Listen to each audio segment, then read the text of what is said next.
받은 복 중에서 가장 큰 축복은 무엇입니까? 저와 여러분 안에 계신 성령님이 오신 것일 것입니다. 여러분 어떤 복 하나하나 어떤 복을 하나 받고 그리고 그 다음부터는 나머지는 정말 안 받았다. 상관이 없을 만큼 그렇게 만족스러운 그런 복이 있을까요? 그것이 바로 성령님의 복입니다. 성령님께서 제게 오신 것 믿어지지 않는 복입니다. 전에는 내가 얼마만큼 성공했느냐 그런 것들이 굉장히 중요하지 않았습니까? 그러나 이제는 그런 것 아무것도 아닐 만큼 성령 하나님께서 제 안에 계신 것으로 충분한 것입니다. 제 안에 계신 성령님을 인해서 하나님께서는 저를 하나님의 존귀한 자녀로 항상 인정하시고 그리고 성령의 역사심 안에서 살게 하게 하시기 때문입니다. 그게 어떻게 저만의 축복일까요? 분명히 요한복음 7장 39절에 말씀하신 것처럼 예수를 믿는 이들은 다 받을 성령이라고 그렇게 말씀하셨어요. 그래서 여러분들이 예수를 믿는다면 여러분도 다 동일하게 여러분에게 오신 성령의 축복을 받으신 것입니다. 여러분들이 그 성령에 대해서 더 눈이 띄게 되시기를 축복합니다. 예수님께서 우리 가운데 오시는 성령의 역사실 오늘 두 가지로 말씀하셨습니다. 하나는 샘물에 비유하셨습니다. 여러분 요한복음 4장 13절 14절에 보시면 내가 주는 물을 먹는 자는 영원히 목마르지 아니하리니 나의 주는 물은 그 속에서 영생하도록 솟아나는 샘물이 되리라 그렇게 말씀하셨어요. 우리가 성령을 모시면 성령님께서 우리 안에 영생하도록 솟아나는 샘물이 되어주시는 것입니다. 그 말은 무슨 뜻이냐면 이제 우리가 예수님의 십자가 은혜로 제사함을 받고 그리고 이제는 내 영이 죽었던 내 영이 살아서 정말 영생을 얻었다는 것을 알게 해주시고 그 구원을 이루어 주신다는 뜻입니다. 예수님이 나의 구주라는 사실이 믿어지게 하시고 그리고 내가 하나님의 자녀가 된 것을 믿어지게 만드시는 것입니다. 성령님께서 그 역사하심을 이루어 주시는 거예요. 그러나 성령의 역사는 이렇게 내 영혼이 사는 영생 얻는 것뿐만 아니고 생수의 강과 같은 역사가 있다라고 말씀하셨어요. 그것이 오늘 주신 말씀입니다. 여러분 요한복음 7장 37절 38절에 보시면 예수님이 이렇게 말씀하셨어요. 누구든지 목마르거든 다 내게 와서 마시라. 내게로 오는 자는 그 배에서 성령의 이름과 같이 생수의 강이 흘러나리라고 말씀하셨어요. 여러분 이 생수의 강에 비유된 성령의 역사는 정말 놀라운 변화를 하나님이 나를 통해서 일으키신다는 것입니다. 가정이 변화되고 내가 일하는 일터가 변화되고 내가 사는 도시가 변화되고 내가 속한 민족이 바뀌는 역사를 하나님이 이루신다는 것입니다. 이 생수의 강에 비유하신 거예요. 그런데 예수님께서 여러분 오늘 본문 38절에 성경의 이름과 같이 그렇게 표현하셨는데 그것은 이미 성경에 그 내용이 나와 있다는 뜻이 아니겠습니까? 여러분 너무나도 잘 아시는 에스겔서 47장에 보면 이 생수의 강의 역사가 나옵니다. 에스겔 선지자가 성전에서 물이 흘러나오는 환상을 봅니다. 그 성전에서 물이 흘러나오는데 처음에는 발목 정도로 물이 찹니다. 그 다음에는 무릎까지 차고 그 다음에는 허리쯤 오고 그 다음에는 헤엄을 칠 정도로 강이 되어버리는 것을 환상으로 보게 됩니다. 그런데 이 성전에서 흘러나오는 이 물이 강이 되는데 그 주변의 모든 것이 소생하며 살아나는 거예요.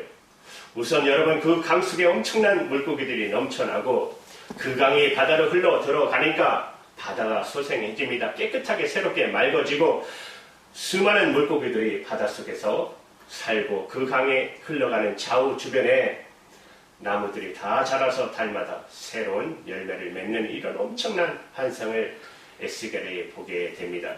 그게 바로 여러분 성령의 역사라는 것입니다.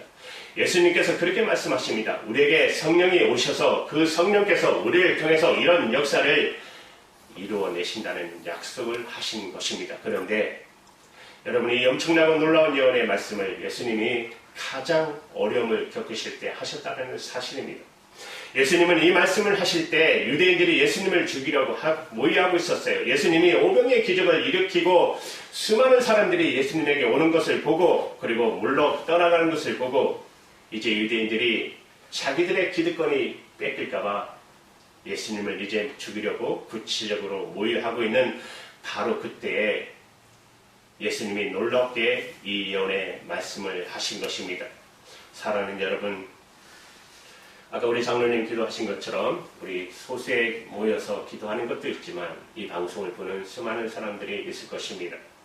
지금 이 팬데믹으로 인해서 아주 힘들고 어려운 때를 보내고 계십니까? 사람들로 인해서 또는 어떤 환경 때문에 또 몸이 건강치 못해서 마음이 낙심되십니까? 여러분 안에 계시는 성령님을 주목해 보시기 바랍니다. 그 성령께서 이 생수의 강의 역사를 이루는 분이십니다. 여러분이 지금 처해 있는 그 형편에서도 하나님은 부흥을 일으켜내시고 하나님의 기적을 이루시는 역사를 하시는 것입니다. 성령님이 여러분 안에 계신 것을 주목하시기 바랍니다. 사람을 바라보거나 여러분 환경을 바라보지 말고 여러분 질병을 바라보지 말고 여러분 안에 계신 성령의 역사를 보시기를 축복합니다. 여러분 꼭 그리 하시기 바랍니다. 어떤 분들은 성령님이 그렇게 놀라운 분이라고 내가 들었어도 저는 잘 믿어지지 않습니다. 왜냐하면 그런 역사가 실제로 안 일어나니까. 성령님이 정말 강같은 역사를 행하는 분이라고 하더라도 분명히 나도 성령을 모시고 있는데 왜 역사를 안 하시는지 모르겠다고 하시는 분이 있다면 제가 그래서 오늘 그 말씀을 여러분에게 드리려고 하는 것입니다. 여러분, 성령님이 우리 안에 오셨고 그분은 내 영혼만 구하실 뿐만 아니고 내 주변에 있는 모든 것들을 바꾸는 역사를 행하세요. 여러분, 가정이 바뀌고 일터가 바뀌고 교회 부흥이 일어나고 민족이 바뀌는 역사를 행하시는 분이세요. 그런데 왜 성령님이 내 안에 계시지만 그런 역사를 왜 안 하시느냐? 이런 질문이 있는 분들이 있다면 여러분 자신이 성령님에게 완전히 순종함으로 내어드리지 못하고 있기 때문입니다. 성령의 은혜의 강같은 역사를 여러분들이 담이 되어서 버리는 거예요. 그러니까 성령님께서 여러분을 넘어서 흘러가셔야 되는데 여러분이 그 성령의 역사를 가로막고 있다는 거예요. 우리가 그럴 수 있을까요? 우리 자신이 성령의 역사를 가로막는 담이 될 수 있을까요? 실제로 여러분 그렇습니다. 여러분 마가다락방 120문대에게 성령이 임하셨어요. 그때부터 이 성령의 시대가 시작됩니다. 그런데 성령님은 그 120문대에게 임하면서 예루살렘을 떠나 유대와 사마리아 땅끝까지 떠나가서 전하가서 성령의 역사를 행하라고 하셨어요. 그건 여러분 이미 예수님의 예언에 나와 있습니다. 그런데 120문대가 성령을 받고 보니까 너무 좋은 거예요. 그래서 자기들끼리 모여서 예루살렘을 떠나지 않았어요. 성령 충만해서 예루살렘에 있으니까 여기가 좋사오니 성령 받은 사람이 여러분 예루살렘을 떠나지 않으니까 어떻게 돼요? 성령의 역사도 예루살렘 안에만 있게 되고 벗어날 수가 없었던 것입니다. 성령을 모시고 있는 그 사람에게 성령님이 제한이 된다는 것이죠. 그런데 핍박이 예루살렘에 몰려왔습니다. 그래서 스데반 집사가 순교를 당하고 야고보가 목뱀을 당하는 순교를 하고 이런 일이 벌어지면서 그 성령 받은 성도들이 비로소 예루살렘을 떠나기 시작합니다. 왜? 예루살렘에 있으면 환난을 당하니까. 그래서 유다로 사마리아로 땅끝까지 성도들이 흩어지면서 복음의 역사가 전 세계로 퍼져나가기 시작하신 것입니다. 그러니까 여러분 우리 가운데 계시는 성령의 역사는 우리의 순종의 영향을 받게 된다는 것이에요. 성령님은 강같이 은혜가 넘치신 분입니다. 그런데 우리의 자신의 고집 때문에 완고한 성품 때문에 나 중심적인 생각 때문에 내가 성령에게 복종하지 않으므로 성령님은 아무 일도 못하신다는 말입니다. 여러분이 얼마나 고집이 센 사람인지 아십니까? 모르시면 오늘 가서 가족들에게 물어보세요. 우리 고집이 보통 고집입니까? 성령님께서 역사하고 싶으셔도 우리 자신의 고집 때문에 성령님이 역사하지 못하는 것입니다. 우리의 완고한 성품이 보통 아닙니다. 어느 목사님의 간증을 들었어요. 그 목사님의 성격이 굉장히 강하신 분이십니다. 그런데 그 아들이 그 목사님에게 이제 국민학교 다니는 초등학교 다니는 아들이 있어요. 그런데 그 아들이 자꾸 거짓말을 하는 거예요. 어느 부모나 자녀가 거짓말하면 여러분 그거 바로 잡아줘야겠다는 생각하는 건 당연한 거 아니겠습니까? 이 목사님도 아들의 거짓말하는 것을 고치려고 아들에게 이제 매를 댑니다. 처음에는 한 대, 두 대, 자꾸 늘어나요. 그래도 거짓말이 고쳐지지 않아요. 그때마다 너 다음에 또 거짓말하면 매를 배나 더 맞을 거다. 이제 내가 10대를 때리다가 목사님이 10대를 때리다가 목사님이 이제 정말 뿌리를 뽑아야겠다고 싶어서 또 너 거짓말하면 이제는 매를 100대 맞아야 한다. 너 약속할래 안 할래? 또 거짓말 할 거야 안 할 거야? 이제 정말 이제 거짓말하면 진짜 100대야. 100대 약속을 했는데 그 다음에 거짓말 했을까요? 안 했을까요? 또 한 거예요. 거짓말을. 자, 100대를 떼야 하다 말아야 하다나 목사님이 고민되더래요. 근데 생각하기에 내가 약속을 했으니까 이 약속을 어기면 도저히 이 아이를 더 이상 바로 잡을 수 없기 때문에 100대를 때린 거예요. 아들에게. 100대를. 그 목사님이 그 아들을 때렸다는 거예요. 100대를. 아버지로부터 매를 맞고 아이가 울고 방으로 들어가는데 100대 때린 아버지 마음 편하겠어요? 이제 하나님 앞에 나가서 기도하는데 하나님께서 물으시대요. 너는 항상 나에게 다 잘하기만 했느냐? 목사님이 대답할 말이 없더래요. 하나님, 저도 하나님 앞에 잘못한 게 너무너무 많이 있습니다. 그렇게 네가 잘못할 때마다 내가 너처럼 그렇게 매로 다스렸다면 너 어떻게 됐겠냐? 정말 살아남지도 못했을 것 같더래요. 하나님께서 십자가의 용서와 사랑으로 지금까지 함께 하셨다는 사실에 대해서 비로소 이 목사님의 마음 깊이 깨닫게 되었다는 것입니다. 아들에게 매를 100대 때리고 난 다음에야 하나님 아버지는 나에게 그렇게 하지 않으셨는데 십자가의 용서와 사랑이 뭐라는 것에 대해서 그때 깊이 깨닫게 되었다는 것입니다. 하나님 앞에 울면서 자기가 아들에게 매도 다스린 것에 대해서 해결을 했답니다. 그런데 그렇게 100대를 맞고 또 아들이 거짓말을 한 게 드러났어요.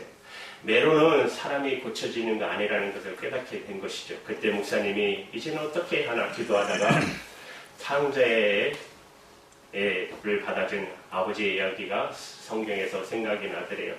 하나님 아버지는 그렇게 하셨다. 성경이 그렇게 말해주고 있는 것이에요. 그래서 목사님이 거짓말하는 그 아들이 집에 오기 전에 온 집을 잔치 분위기로 만들었대요. 거짓말하는 아들이 돌아오는 것이죠, 지금. 그런데 집안에는 잔치를 꾸며놓은 거예요. 문 앞에다가는 웰컴 아들아 어서 하고 풍선을 불어넣고 잔치 음식을 드리고 파티를 연 거예요. 이 아들이 이제 죽었다라고 생각하고 들어왔어요. 전에는 이제 100대 맞았으니까 이제 몇 대 맞아야 돼요. 그런데 문을 열고 들어오니까 집에 파티가 열린 거예요. 아버지가 하나님은 그냥 끌어안고 사랑한다고 이러니 막 아들이 믿어지지 않는 것이죠. 그런데 여러분, 이 목사님이 거짓말하고 돌아온 아들을 끌어안으면서 사랑한다고 할 때 하나님 아버지 마음이 뭔가 비로소 느껴지더래요. 탕자를 끊어놨던 그 하나님 아버지의 마음이 무엇인지. 그러나 이 아이들은 그냥 눈만 휘둥그레진 것이죠. 믿어지지 않는 것이죠. 아버지가 이러다가 또 홧가닥 바뀌어서 언제 또 매를 댈지 모르니까 이게 진짜 믿어도 되는지 받아들여도 되는지 영 마음이 들지 않는 것이죠. 그러나 그 다음 날부터 계속해서 내가 너를 사랑한다. 내가 너를 매를 때린 것에 대해서 아버지 용서해달라. 아빠를 용서해달라. 그렇게 그 아이를 축복하고 사랑을 표현하고 그렇게 용서해 주었습니다. 어느 날 그 아들이 바뀌는 걸 느끼게 되래요. 아버지 앞에만 주눅들던 아들이 아버지에게 농담을 하세요. 한 번도 그렇지 않은 아이에게 아버지에게 농담을 하는 걸 듣고 이제 이 아이가 나를 아버지로 느끼구나. 이 아들의 변화를 그때서 보았다는 것입니다. 여러분, 하나님의 은혜는 이미 우리 안에 충분합니다. 우리 안에 계신 성령님이 바로 그분이십니다. 문제는 내가 내 고집을 꺾는 것입니다. 내 성질을 꺾는 것입니다. 내 완고함을 꺾어 버리는 것입니다. 그렇게 그 성령님에게 여러분 자신 스스로가 순종하심으로 하나님의 역사할 수 있도록 여러분을 내어드시기를 바랍니다. 15년째 일본에서 사역하시는 대학생 선교사 하시는 김성철 목사님의 간증책을 봤는데 부산에서 목회를 하시다가 일본에 가셨어요. 그러면서 거기서 일본 사람들 목회하시면서 그렇게 마음에 내키지 않대요. 경제 문제도 있고 독도 문제가 있으니까 일본 사람들이 어떻게 저렇게 말할 수 있는가 그렇게 싶어서 하나님 왜 저를 이곳으로 보내셨습니까? 나는 일본 사람들이 싫습니다. 이제 15년째 했는데도 그렇대요. 그런데 이제 다 일본을 떠나려고 생각하다가 마지막 필리핀에서 세계 선교사 선교대회가 있어서 거기를 참석하셨대요. 첫 집회를 마치시고 강당에 혼자 남으셔서 기도하셨대요. 막 하나님 이 마음이 안 잡힙니다. 일본을 도저히 내 마음에 품을 수 없습니다. 그렇게 막 울면서 기도하고 한참을 기도하고 있었대요. 기도가 끝나서 일어나려고 하는데 한 분이 무릎 꿇고 앉아서 막 울면서 기도하더래요. 보니까 일본 목사님이세요. 그 목사님이 우리 선교사님 김 선교사님 손을 잡더니 목사님 일본을 용서해달라고 잘못했다고 일본 사람들을 용서해달라고 두 분이서 이제 그러니까 그때부터 이제 마음이 풀리면서 하나님 제가 잘못했습니다. 일본을 다시 품고 하나님이 뜻하신 대로 선교를 열심히 전하겠습니다. 그러면서 두 분이 손을 잡고 막 울면서 통곡하면서 기도하셨대요. 그 두 분이 기도하고 일어나려고 보니까 전 세계에서 오신 각지 오신 목사님들이 그 주위를 다 무릎을 꿇고 기도하고 계시대요. 뭔가를 한국말로 했고 일본말로 했지만 느껴진 것이죠. 저 하나님 일본과 한국이 하나가 될 수 있도록 도와달라고. 그러면서 그 목사님이 지금은 열심히 하나님의 목회를 열심히 하고 계신다는 걸 들은 적이 있습니다. 또 하나 여러분에게 드리고 싶은 것은 제가 아는 목사님 중에 그분의 참 간증을 들으면서 많이 은혜를 받았어요. 그분은 개척한 지 10년째 되는 목사님이셨어요. 너무너무 어려운 시절을 10년 동안 보내시니까 개척교회 10년 동안 하다 보니까 그저 생각나는 게 돈밖에 없더래요. 돈이 있어야 되겠더래요. 교회를 개척하고 교회가 실패하지 않고 든든히 서려면 무엇이 있어야 돼요? 돈이 있어야 돼요. 그 목사님의 고백에 의하면 돈이 어디서 생길까? 그래야 돈이 생겨야 땅도 사고 예배당도 짓고 그래야 교회가 안정이 될 텐데 그래서 목사님이 고민하다가 돈을 좀 어디선지 마련해야겠다 생각해서 청약 저축 통장을 하나 만들었답니다. 사모님에게 돈을 얼마 주고 가서 청약 통장 하나 만들라고. 그래서 청약 예금 통장 하나 만들었는데 얼마 뒤에 그 가까운 데에 신도시가 들어선다는 발표가 난 거예요. 진짜 대박이 터지는 일이 생긴 것이죠. 이게 얼마야? 그리고 가만히 정보를 보니까 수억 생기는 건 일도 아니더래요. 그때부터 진짜 주야로 부동산을 묵상했답니다. 인터넷 켜놓고 가서 정보는 다 살펴보고 어디 투자해야 되고 어떻게 분양을 받아야 하고 그러면 또 얼마나 돈이 생기고 아주 나중에는 박사가 됐더래요. 얼마나 계속해서 그 정보를 듣고 비교하고 연구했는데 두려운 것은 강단에 서서 설교 시간에도 부동산 생각밖에 안 들대요. 기도하는데도 부동산 생각밖에 안 들대요. 말씀을 준비하는데도 계속 부동산 전공한 컴퓨터만 켜놓고 고개 들고 하나님께서 물으시더래요. 너 지금 너 누구 믿느냐? 너 나를 믿느냐? 돈을 믿느냐? 치더래요. 목사님 정직하게 대답할 수밖에 없더래요. 하나님 돈이 있어야 된다고 생각이 듭니다. 너무나 마음이 두렵더래요. 하나님께서 너 안 되겠다. 그 청약 예금 통장 해지해라. 너 그거 잡고 있다가 내 영혼이 정말 이제 걷잡을 수 없게 되겠다. 피폐해질 수밖에 없다. 목사님도 그걸 느끼겠더래요. 이렇게 해서는 안 되겠다 싶더래요. 그래서 그 통장을 해지 그런데도 그 통장을 해지 못하겠더래요. 은행에 갔다가 몇 번 들어갔다 나갔다 당장 그릇이 있으면 몇 억이 생기는데 그래서 목사님이 결단을 했어요. 설교 시간에 고백을 했어요. 교인들에게 그러지 못하면 순종하지 못할 것 같아서 저는 최근 주야로 부동산만 묵상하고 살았습니다. 저는 하나님을 믿은 게 아니라 돈을 믿었습니다. 이래가지고는 하나님이 아무 역사 못하신 것을 라고 하셔서 제가 이 청약통장 예금을 해지하겠습니다. 교회 여러분 정말 용서해 주시고 제가 이 문제에 대해서 하나님 앞에 전심으로 서겠습니다. 그렇게 고백을 했더래요. 그러지 않으면 해지하지 못할 것 같아서. 그러고는 은행에 갔습니다. 갔더니 얼마나 많은 사람이 모였는지 다 통상을 개설하려고 온 사람들이에요. 번호표를 갖고 보니까 1시간 정도 남더래요. 자기 혼자만 해지하러 오신 것이죠. 1시간을 기다리는데 그렇게 힘들더래요. 가슴은 너무너무 답답하고 숨쉬기가 어렵고 번호가 하나씩 당겨질 때마다 이제 가서 해지하면 끝나는 거 아니에요? 그러다가 결국 자기가 번호가 되어서 가서 통장을 해지하겠다고 내미니까 창구시거리를 왜 그러냐고 도대체 이걸 해지하려고 왜 해지하려고 그러냐고 너무 답답하니까 그렇게 물어본 거죠. 그때 불쑥 목사님이 하는 말이 더 큰 집이 생겨서 그렇습니다.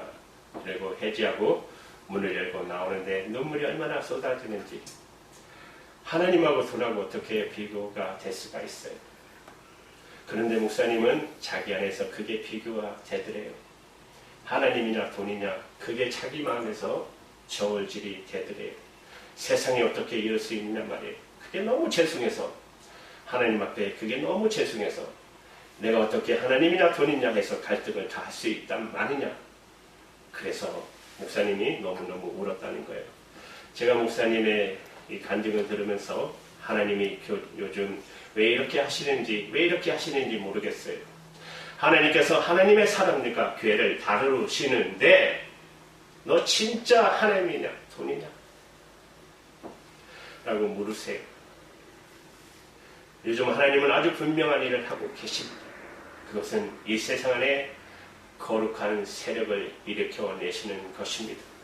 여러분 지금은 세상 어느 한 곳 돈이라는 우상 앞에 변질되어 가고 있는 것이 없습니다. 이 세상은 미국도 한국도 그래요. 크리스찬이 그렇게 많은데 이 세상을 변화시킬 수 있으려면 거룩한 세력이 있어야 합니다. 여러분 어디서 그 세력을 찾을 수 있을까요? 여러분 도대체 어디서 이 세상의 미래를 이끌어갈 수 있는 구별된 거룩한 무리들이 있을까요? 없어요. 교회와 성도에게 나와야 하는데 이 문제가 우리에게 있어서 너무너무 중요한 것입니다. 여러분 요즘 느끼지 않으십니까? 자꾸 내 마음에 계시는 성령께서 이전처럼 살지 말라고 만드시는 것을 여러분 느끼지 못하십니까? 끊어버려야 할 죄 분명히 하라고 끊으라고 너 이제는 생활 분명히 정리하라고 하는 말씀 여러분 듣지 못하십니까? 손해를 볼지 말고 하나님 말씀대로 살아라. 여러분 그렇게 역사하시는 성령님의 요즘 여러분 느끼지 못하십니까? 하나님께서 거룩한 무리들을 세워가는 일을 하고 계시는 것입니다. 여러분 성령의 은혜가 큰같이 흘러가려면 여러분 깨끗한 통로가 필요한 것입니다. 하나님께서 왜 교회를 또 이 시대의 성도를 거룩하게 살도록 도전하시는 줄 아십니까? 우리가 몰라서 속는 것입니까? 우리가 할 줄 몰라서 안 하는 것입니까? 그게 하나님의 말씀이니까 하나님이 그렇게 하라고 하니까 손해되는 줄 알고 바보라는 소리 듣는 줄 알지만 하는 거예요. 하나님이 원하신 그것인 줄 알기 때문에 손해를 보고도 하나님의 말씀대로 설 수 있는 성도 바보라는 소리 듣는 거 뻔히 알면서도 하나님 말씀대로 사는 성도가 되어야 여러분 하나님은 교회를 통해서 세상을 맡길 수 있는 성도가 되는 것입니다.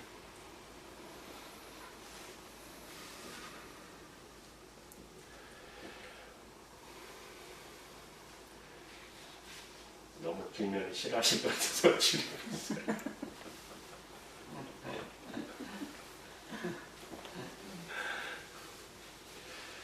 그래서 사도 바울이 갈라디아서 2장 그 비밀을 깨닫는 사도 바울이 이렇게 고백하는 것 들어보셨습니까? 갈라디아서 2장 20절에 내가 그리스도와 함께 십자가에 못 박혔나니 이제 내가 산 것이 아니요 내 안에 그리스도가 사신 것이다. 이것이 여러분 사도 바울을 통하여 강과 같이 하나님이 역사하던 비밀이었던 것입니다. 여러분 그대로 우리가 해야 할 것입니다. 우리의 가정이 변화될 수 있습니다. 우리 교회는 말할 것도 없이 우리가 사는 이 땅, 이 세상도 살리는 자가 될 것입니다.